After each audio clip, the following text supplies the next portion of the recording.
నేను పవన్ కళ్యాణ్ మీ ద్వారా ప్రశ్నిస్తున్నా.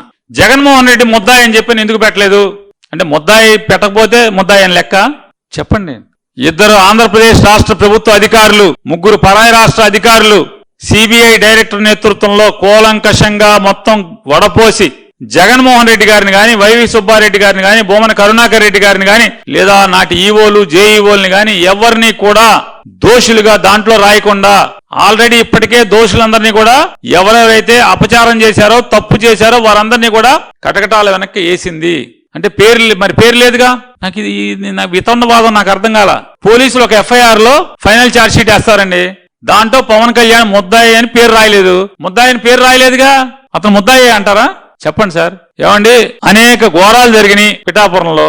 అలాగే జనసేనకు సంబంధించినటువంటి మొన్నే ఒక ఎమ్మెల్యే గారు ఒక ఆడకూతురిని చెరబట్టాడు. సార్, రెండో మొగుడా మూడో మొగుడు ఏదో ఒక మొగుడు తర్వాత ఆ అమ్మాయిని మోసం చేశాడా చేయలేదా? మోసం చేశాడని అందరూ లోకం అర్థమైంది. లోకానికి కేసు కట్టారు ఎమ్మెల్యే గారి మీద. ఆ ఎమ్మెల్యే గారి మీద కట్టిన ఎఫ్ఐఆర్ లో పవన్ కళ్యాణ్ గారి పేరు లేదు కదా, కాబట్టి ముద్దాయి అంటే ఏం మాట్లాడుతున్నాం? ఫైనల్ ఛార్జ్ షీట్ వేసింది, పోనీ ఇదేమి ప్రిలిమినరీ ఛార్జ్ షీట్ కాదు కదా.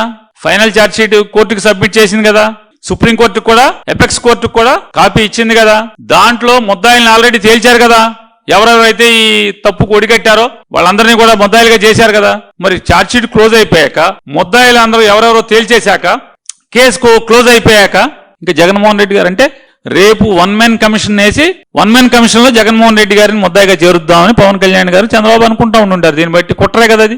మీ నోటి ద్వారా నాకు అందేది, మీరు ఒక పాత్రికేయుడిగా మీరు విన్నదాన్ని బట్టి ఆయన పవన్ కళ్యాణ్ గారు ఒక దుర్మార్గమైన దుర్బుద్ధి, వీళ్ళిద్దరూ ఈ కమిషన్ వేసి దుర్బుద్ధిలో ఉన్నారన్నమాట. జగన్మోహన్ రెడ్డి గారిని ముద్దాయిగా చేరుస్తాకి ఉన్నారన్నమాట, అంతే కదా.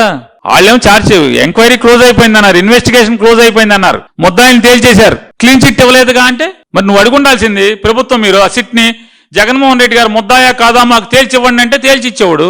మీరు ఎందుకు అడగల? మరి అడగాలి కదా సార్. ఒక మాట, దొంగే దొంగ అన్నట్టుగా ఉంది సార్. ఇది దొంగే దొంగ అన్నట్టు ఉంది.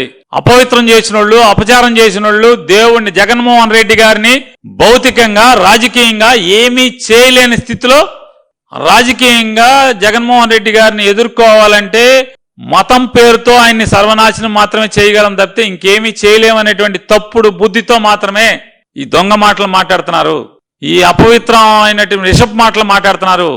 దేవుడి యొక్క మహత్యాన్ని కూడా, లేదా దేవుడి యొక్క ప్రసాదాన్ని కూడా, భక్తుల మనోభావాలను కూడా అపవిత్రం చేశారు వీళ్ళు.